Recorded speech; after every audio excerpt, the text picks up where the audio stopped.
સરકારે આગોતરું બરારાના ડેમનું જવગન કરાવી નાખ્યું, એનાથી આ વખતે રાહત રહી.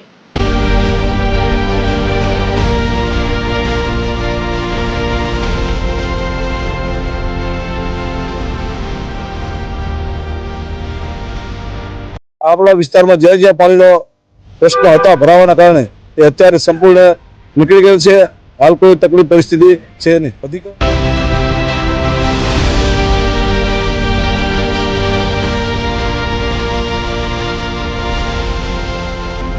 વહીવટીતંત્રમાં જિલ્લા કલેક્ટર સાહેબ, આપણા જિલ્લાના વડા એસપી સાહેબ અને ડીડીઓ સાહેબ બધા અધિકારીઓ સાથે રહી અને લોકોની સેવામાં કાર્યરત હતા.